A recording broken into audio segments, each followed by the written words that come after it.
Сайн байцгаана уу эрхэм үзэгчид та бүхэндээ энэ өдрийн мэндийг хүргэж байна. DBS-ээс эрхлэн бэлтгэдэг мэдээллийн хөтөлбөрийнхөө 2025 оны 3 дугаар сарын 12-ны өдрийн мэдээллийн хөтөлбөрөөр төлөвлөхөд бэлэн болоод байна. Үзэгч та бүхэн хөтөлбөртөө анхаарлаа хандуулна.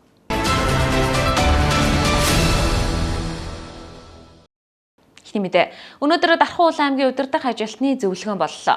Энэ үеэр цаг үеийн асуудлаар мэдээлэл өгч, иргэдээс ирсэн санал шүүмжийн дагуу бүх байгууллага, агентлаг, газрын дарга удирдлагуудад хэд хэдэн онцлог үүрэг чиглэлүүд, хугацаатай үүрэг даалгаврууд өгөгдөд байна. Өнөөдөр зохион байгуулагдсан удирдах ажилтны зөвлөгөөний үеэр Дархан Улаан аймгийн засаг дарга аз жаргал хэд хэдэн үүрэг чиглэлүүдийг удирдлагуудад өглөө. Тодорхойлбол хаврын уйлрал эхэлсэндээ холбогдуулан шар усны үер, хуурай шилтаас үүдэх, ой хэрийн галтын үрээс өрсөн сэргийлэх арга хэмжээ авч ажиллах, хаврын их цэвэрлэгийг эхлүүлэх, зам дагуух хашаа хаас, тэмдэг тэмдэглэгийг будаж өнгийг нь сэргээх, мөн хүүхдийн төлөө үйл ажиллагаа явуулдаг биеийн тамир спортын газар болон хүүхэд гэр бүлийн хөгжил хамгааллын газрын үйл ажиллагааг бүх шатны төрийн байгууллагууд дэмжин ажиллах, хамтран ажиллахыг уриаллаа. Мөн малын халдварт өвчнөөс өрсөн сэргийлэх, улсын бүртгэлийг хилдэс, нийгмийн даатгалын газар, татврын газар, хөдөлмөр халамж үйлчилгээний газар зэрэг иргэдэд тогтмол үйлчилгээ үзүүлдэг байгууллагуудыг хүнд сурталгүйгээр иргэдэд чирэгдэлгүй ажиллахыг тус тус үүрэг болголоо. Жилийн жил 3 сарын 22-наас 25-ны хооронд дарханд шар ус орж ирдэг шүү. Энэ жил эрт цас хайллаа шүү. Дахиад цас ороод хайлахыг өгөөсөхгүй шүү. Тийм учраас шар усны үеэс урсан сэргийлэх Дархан хотыг шар усны үеэс давтуулахгүй байх тал дээр сондын удирдлагууд тодорхой анхаарал хандуулж ажиллахыг үүрэг болгож байна. Тэр бомбод үндэсний хөтөлбөрийн хүрээнд чинь манай мод тарилтууд яг хаана ямар төвшөнд явж байна. Хулгайгаар одоо энэ хавар боллоо нөгөө хулгай алт малтанд гардаг. Одоо би бол харьцангуй энэ хулгайгаар газар ашиг малтанд олболоод байгаа газар байхгүй байгаа гэж ойлгож байгаа шүү. Тэгэхээр энэ талынхаа сургууль сурталчилгаа нөгөө харуулах хамгаалтын ажил дээр анхаарал хандуулж ажилламаар байна. Иргэдийн мэдээллүүдийг аваа. Ер нь бол энэ ашиг малтын газрыг бидний зөвшөөрлгүйгээр олгоод байгаа асуудал байгаа. Тэр энэтэй холбоотойгоор бид нар тэр дээд газраас зөвшөөрөл аваад дарханд алт авах гэж ирж байгаа компаниг бол ямар ч төвшөнд зөвшөөрөхгүй шүү. Дархан Улаан аймгийн нутгаар олон улсын зэрэглэлтэй автозамд дайран өнгөрдөг, мөн хөдөлгөөний эрчим өдрөөс өдөрт нэмэгдэж байгаа учраас автозамтай холбоотой хэд хэдэн үүрэг даалгавар мөн өгөгдлөө. За хог дээвэр дээр би Дархан сумтай холбоотой өчигдөр тодорхой үүргүүд өгсөн тийм. Энэ Дархан хотод байгаа нийт хогийн цэгүүдийнхаа байршлыг тодорхойлоод тэр хогийн цэгүүдтэй холбоотой тогтчилт арга хэмжээнүүдийг авах ийм албан даалгаврууд өгсөн. Энийг бас хэрэгжүүлж ажилламаар байна гэдгийг хэлье. Амглан баяр дарга би өнгөрсөн жил танд өгсөн үүрэг энэ биелэгдээгүй яваад байгаа. Энэ хотын дотор шаардлагатай тэмдэг тэмдэглэгээнүүдийг яаралтай хийж дуусгаа. Энэ Дархан хот дотор орж ирэхэд энэ Улаан Сэлэг рүү гарах зам нь хаана гэдэг тэмдэглэгээ манад л аваалга. Дарханаас гарахад дархан руу орох нь хаана гэдэг тэмдэглэгээ л аваалга. Дархан дотор явж байгаа энэ тэмдэглэгээнүүд чинь айгүй асуудалтай тэмдэглэгээнүүд их байна. Энийг танах мэргэжлийн байгууллагуудаас энийг хий. Зарим нь авч мөргөөд унгаагаад хайцсан байх. Тэрийгээ сэргэн засах ийм үйл ажиллагаануудыг хий. Хэд хэдэн цэгүүд дээр хөнхөр төл байрлуулах ажлыг би таныг зохион байгуулаарай гэсэн та бас санал тавьж хийгээгүй л яваад байна. За тэгээд дулаарч гарц тэмдэглэгээнүүдэд тодруулах ажлуудыг зохион байгуулж байна. Энэ хотын доторх автозамтай холбоотой, тээвэр үйлчлэгтэй холбоотой, тэмдэг тэмдэглэгээтэй холбоотой үйл ажиллагаануудыг сайтар зохион байгуулж хийх шаардлага байна гэдгийг хэлье. Өнөөдрийн удирдах ажилтны зөвлөгөөний үеэр улсын хэмжээнд салбартаа тэргүүлсэн хамт олноор тодорсон Дархан Улаан аймгийн газрын харилцаа, барилга хот байгуулалтын газар болон шүүхийн шийдвэр гүйцэтгэх ерхий газрын харьяа, шүүхийн шийдвэр гүйцэтгэх 445 дугаар анги тус тус талархал гартууллаа. Мөн орон нутгийн шилдэг төрийн байгууллагуудыг тодруулан шагнан урамшуулсан юм а. Тодорхойлбол аймгийн соёл урлаг аялал жуулчлал залуучуудын газар, худалдан авах ажиллагааны газар, нийгмийн даатгалын газар, биеийн тамир спортын газарт тус тус орон нутгийн шилдэгэн шагнал нь гардууллаа.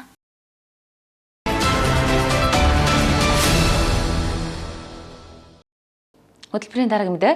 Хүүхдийг багаас нь олон зүйлд сурган төлөвшүүлдэг өсвөрийн улаан загалмай игнэнд Дархны 18 дугаар сургуулийн сурагчид нэгдэж цаашид олон хүмүүнлэгийн ажлыг хэрэгжүүлэхээ андгааллаа.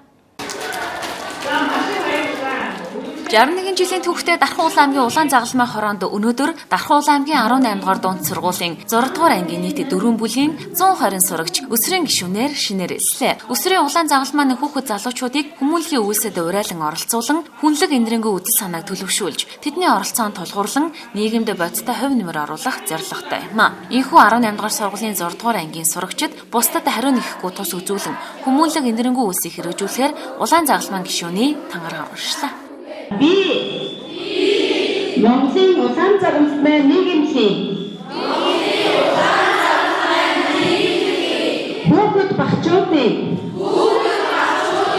Хөдөлгөөний гишүүн байж хайр инэрлийг эрхэмлэн сайн дураараа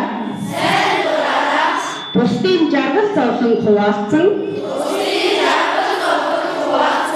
Монгол орныхоо хөгжил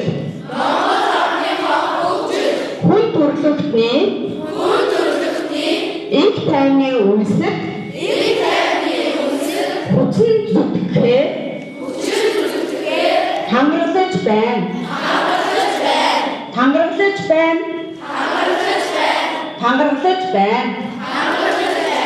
Мөксөл гэдэг 18 дугаар сургуулийн 6Б-гийн их бат багш анги найзуудтайгаа хамт улаан загалгааны гишүүн болсондоо баяртай байна. Чаашид маш их сайн үйл хийнэ. Их цаа гэдэг би Дархуул аймгийн 11 дахь сургуулийн 6 анги сурдаг. Улаан загалгааны ивент тэтгэгч гишүүний өвлөгтэй тэмдгийг авлаа. Өнөөдөр 6 дугаар ангийнхаа үе тэнгийнхаа 120 хүүхдтэйгээ хамт улаан загалмаа гишүүн болсон сэтгэл хэрэг хэр огшөө сайн маш их гоё тангараг уншлаа штэ тий. Тийм ээ, миний маш их байна. Тэгээд би сайн хийхийг хүсдэг. Тэгээд багш нар маань ингээд улаан загалгааны нэвлийг ирж байгааг тайлбарж бидэнд хэлээ. Тэгээд би гишүүн болох гэсэн. Миний мөрөдөл ингээд орон иргүү ингээд өнчүү хүүхдүүдэд ингээд байр барьж өгөн гасрах хүсдэг байхгүй юу? Тэгээд ингээд харахаар амар сэтгэл өрөвдөлтэй санагддаг. Маш их баярлалаа. Та маань хүмүүст ингээд тусалдаг нь үнэхээр багтууштай шүү гэж хэлээ да. Энэ Монголын улаан загалмаа нийгэмлэг дэргэдвэл хүүхд залуучдын хөдөлгөөн гэж маш том юм хүчирхий сүлжээ байдаг. За энэ сүлжээнд бол бид нар цэцэрлэгийн наснаас оюутнууд хүртэлх энэ насны хүүхдүүд энэ үйл ажиллагаанд нэгдэж оролцдог. За манай Дархуул аймагт бол маш олон энэ хамт олноороо нэгдэж орсон Дархан Эмфати, оюуны ирээдүйн сургууль, О цогцлбор гэл ингээд маш олон сургуулиуд байдаг. За өнөөдөр бол бид нар 18 дугаар сургууль дээр 100 гаруй өсвөр улаан загалмаачд бидний энэ хүмүүлийн игнийг өргөжүүлж хагаад улаан загалмаачдын хувьд маш их талархалтай байна. За энэ хүүхдүүдийг маань хүмүүлийн үеэс нэгдэж ороход бас тодорхой хэмжээний ийм хураамжтай байдаг. Энийг ар гэр аав ээж нь дэмжиж энэ хүүхдүүдээ хүмүүлийн үеэс нэгдэж багаас нь хүнд туслах нэмжин сэтгэлтэй байх аав ээжигээ хайрлах ахмад хүмүүсийг хүндлэх гэдэг ийм зүйлийг л аав ээжтэй сургуулийн багш нартай улаан загалмаа хамтран ийм хандлага тогтоох төлөвшлийг үүсгэх ийм ажлыг л бид нар хийдэг. Тэгээ энд оролцож байгаа бүх хүүхдүүдэд дэмжсэн аав ээжүүдэд улаан загалмаа хорооны хамт олонны өмнөөс удирдлагын зүгээс бас чин сэтгэлийн талархлаа илэрхийлье.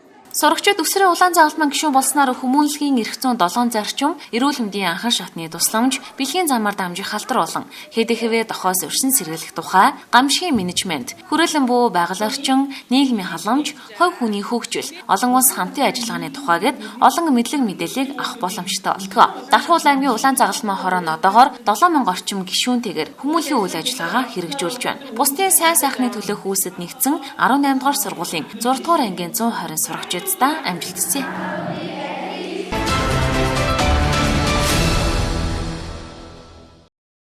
Түүмсийн мэдээллийн хөтөлбөр үзэгч танд хүрч байна.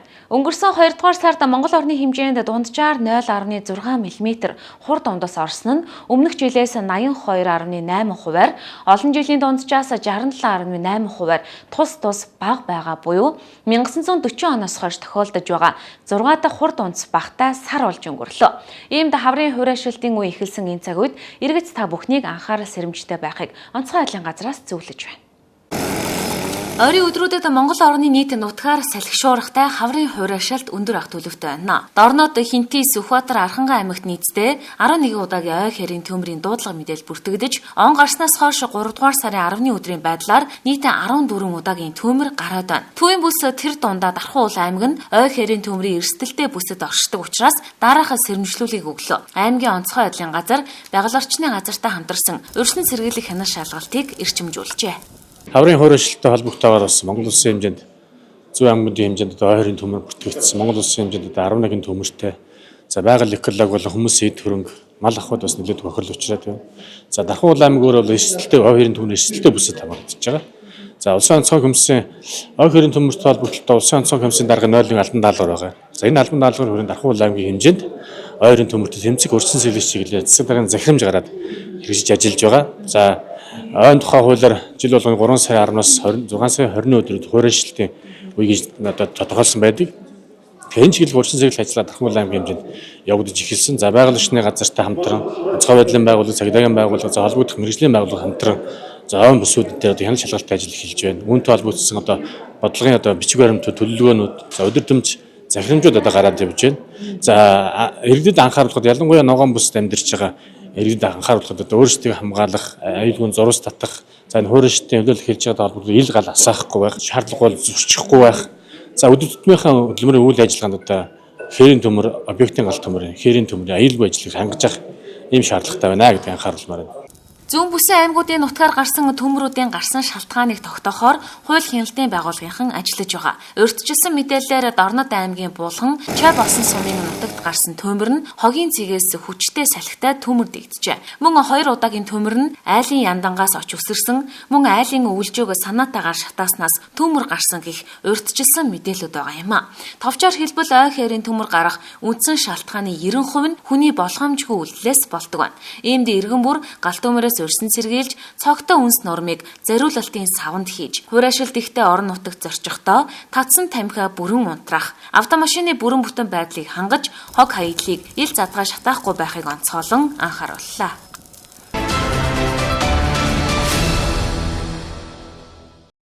Хөтөлбөрт анхаарлаа хандуулж байгаад баярлалаа. Дараагийн мэдээ.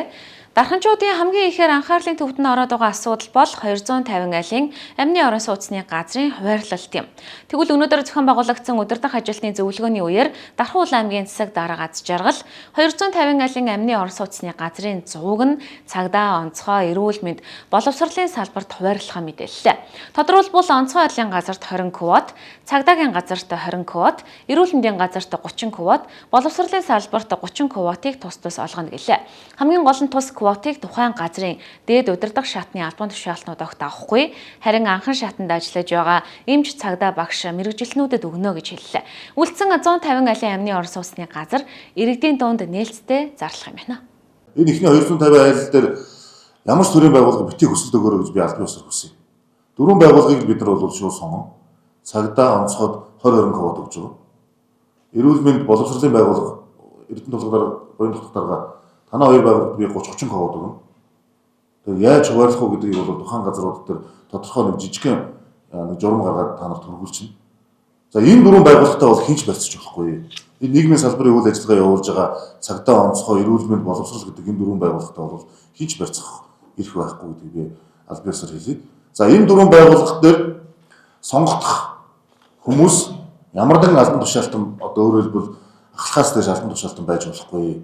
Дарга зэрэг хилцээний дарга юу гэдэг тэр одоо дасгийн дарга байхгүй. Яг анхан шатанд ажиллаж байгаа тэр эмч, зөвлөгч, яг хичээл зааж байгаа багш, яг эргүүл гарч байгаа цагдаа, яг гал унтрааж байгаа гал унтраагч байна. Дарга нар энд оролцохгүй гэдэг би албан ёсоор хэлье. За ингээд энэ 250 айлаас 100 айлын газрыг бол би нэр бүхий 4 байгууллагад олгоно гэдгийг бүр анхныхаа хурлаас эхлээд хэлсэн. Энэ дээр бол байр суулгахгүй байна. Тэгэхээр энийг ажлын хэсгийнхаа хурд орж батчир дараах шийдвэр гаргуулаарай гэдгийг бас албан ёсоор хэлье. Тэгээд дараа жилд энэ үргэлжлээд явна. Гэхдээ бусад байгууллагуудыг би одоо хамруулж чадна гэж хэлж байна. Одоо чиний минь эний минь гэвэл одоо бүгдөө л авахыг хүснэ. Тэгэхээр ийм боломж бол байхгүй шүү гэдгийг хэлье. Тэгээд олон хүн байгаа ч гэсэн одоо ядаж цөөхөн ч гэсэн орж ивэл боломж болох уу гэж бодож Эрдэнэ тулгуур дарга танах одоо голохгүй байлгүй танах одоо хамгийн олон үнэтэй боловсролын байгууллагаас ялгаагүй олон багштай. Гэхдээ одоо сургуульд нь ядаж ганц хаваач болохгүй гэхийг бодоод ингээд энэ 250 айлынхаа олголтыг одоо нэг эхнээс нэг зөв зохион байгуулалтаар хийчмээр байна.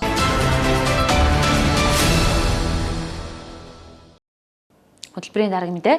Архины хор уршиг хамаарлаас сэргийлэх, архинаас оюун санаагаа хэрхэн чөлөөлөх тухай онцлог лекц 2025 оны 3 дугаар сарын 15-ны Бямгаргийн 16 цагт Залуучууд театрын их танхимд болох гэж байна. Тус лекц нь үн төлбөргүй бөгөөд иргэн бүрт нээлттэй доктор цогт сугар, багш гавж нэм самбуунаар удирдан явуулах юм байна. Дарханчууд та бүхнийг уриалж Дархан аймгийн засаг дарганы тамийн газрын хууль эрх зүй хэлтсээс дараах мэдээллийг өглөө.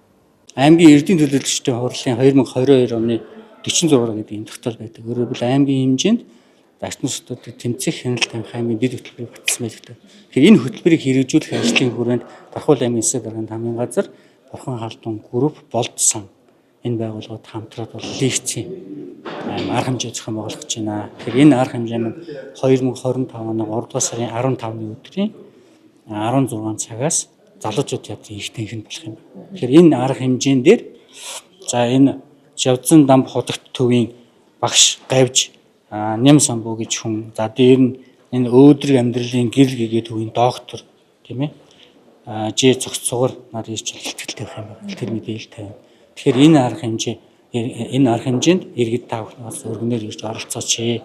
Мэдээж энэ бясалгалын гэгэрлийн ийм ихтгэл болох учраас та бүхнийг бол өргөнөөр ирж оролцохыг урьж байна гэж. Үн төлбөргөөр нээлттэй бүх хэрэг нээлттэй гэсэн. Тэгэхээр энэ арга хэмжээ маань үн төлбөргүй нээлттэй жилүүтэй явж байгаа. За хүн болгон оролцох юм болно. Мэдээллийн хөтөлбөр бизнес мэдээлэлээр үргэлжлэн өрнэ. Үзэгч та бүхэндээ нэгэн хэрэгцээтэй онцлог мэдээлэл хүргэх гэж байна. За энэ юу вэ гэхлээр Дархан хотод үйл ажиллагаагаа явуулдаг бүх бараа 3000, 8000 Sky Home дэлгүүр 100,000 төгрөг дутамд худалдан авалтын буюу суглааны эрхийг олгоод 2025 оны 5 дугаар сарын 27-ны өдөр бүгд найрамдах Дард улсын Хүүх хот Жинийний аялал буюу миний аватараар аялах эрхийг 5 хүнд олгох гэж байгаа юм байна. За энэхүү суглаатай худалдаа маань өнөөдрөөс эхэлж байгаа бөгөөд та бүхэн Sky Home Shop дэлгүүрээс хүссэн бараагаа 100,000 төгрөгөөс дээш худалдан авалт хийгээд энэхүү суглаанд оролцох бүрэн боломжтой болж байгаа юм байна. За энэхүү суглааны тухай дэлгэрэнгүй мэдээллийг та бүхэн Facebook пэйж дээрх Sky Home төрөлцсөн барааны дэлгүүр гэж ороод харах боломжтой. За Sky Home дэлгүүрт бол та бүхэн хятадын үйлдвэрийн үнээр гэр ах уу, хүүхдийн тоглоом, галтгооны хэрэгслүүд, багаж хэрэгслүүд, хүүхдийн тоглоом, ер нь таны амьдралд хэрэгцээтэй бүхэл зүйлийг нэг дор төлдрүүлсэн гэдгээр онцлогтой байгаа. За энэ дэлгүүрийн тухайд хамгийн хямд үнэтэй бараа нь 1500 төгрөгөөс эхэлж байгаа бол хамгийн үнэтэй бараа нь ердөө 35,000 төгрөгөөр худалдаалагддаг. Ихэнх бараа нь ердөө 3,000, 8,000 төгрөгөөр та үнийг насгах шаардлагагүй бүх бараа бүтээгдэхүүний үнэ тодорхой бичигдсэн байдаг гэдгээрээ давуу талтай байгаа. За ингээд нийтдээ 5 ацтнаа 100,000 төгрөгийн худалдаа авалт хийсэн хүмүүс дундаасаа суглааны байдлаар тодруулах гэж байгаа юм байна. За ацтай 5 хүн маань инхүү миний аватараа аялалд 3 өдөр 2 шөнө яваад ирэх юм байна. За ингээд та бүхэн 100,000 төгрөгийн худалдан авалт хийж суглаатай хямдралтай энэхүү худалдаанд оролцохыг урьж байна. За хаягийн тухайд шин дархан хуучин автобагзаал гэж бид бүхний яригддаг буюу яг залуучууд театр комфортын замын эсрэг талд байрладаг Арвин од авто сургууль байгаа ягаан өнгөтэй барилга байгаа. За энэ ягаан өнгөтэй барилгын дээшээ шатаар гараад 2 давхар дийнхүү том толбоц та бүхэндээ 9 бараа бүтээгдэхүүний чинь Sky Home дэлгүүр худалдаалж байгаа шүү. За бид та бүхэндээ хаягийг нь илүү тодорхой байдлаар танилцуулж байна. За бидний сая эсрэгт бол залуучууд театр харагдаж байна. Та бүхэн яг энэ Парк Таунныгийн хажуутлын буюу яг энэ хуучин автовокзалыг тойроод тавьсан байгаа. Барилгын ажлаас хамгаалсан хашаа энэ хоёрын голын замаар туслах замаар орж ирнэ гэсэн. За ингээд замаараа яваад зүүн гартлаа жоохон дагаад явах юм бол энд яг энэ Арвин од ХХК авто сургууль гэсэн бичгтээ 2 давхар ийм тод ягаан өнгөтэй барилга байгаа. За яг энэ Арвин од сургуулийн төв ингэ шилэн нүртэй хаалгаар нь ороод яг таны баруун гарталд бол шат харагдаж байгаа. Ингээд шатаараа та дэше өгсөд 2 давхарт гарах юм бол бүх бараа 3,000, 8,000 Sky Home дэлгүүр та бүхнийг хүлээж байгаа шүү. Үзэгчтэнд одоо комфортын төв замаас Sky Home дэлгүүр рүү явганаар дүц зорчих замыг харуулж байна. Та комфортын төв замаас энд харагдаж байгаачлан отч манал эмнэлгийн хажуугаар орж эмнэлгийн араар явснаар Арвин од сургуулийн байр буюу Sky Home дэлгүүртээ зочлох боломжтой. Дэлгүүр төв шатаар нь ороод 2 давхарт байрлаж байна. Та бүхнийг Азийн тэнгэр ивэх болтугай 100,000 төгрөгийн худалдан авалт хийгээд Хүүх хот Жинийн миний аватар руу аялах супер азтны нэг болоорой.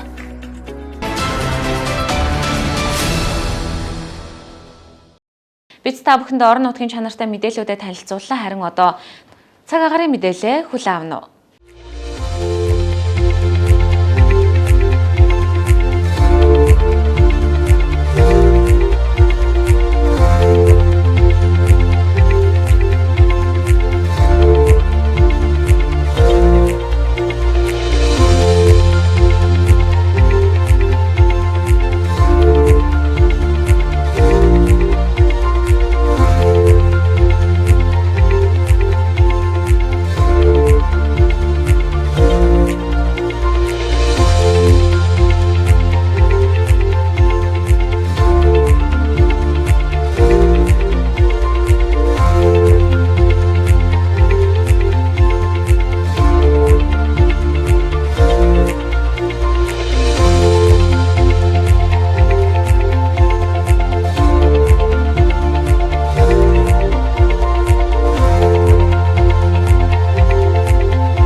залуучуудаа зориулан бэлтгэн үзүүлдэг мэдээллийн хөтөлбөрийн ээлжид дугаар энэ дөрөд өндөрлөө.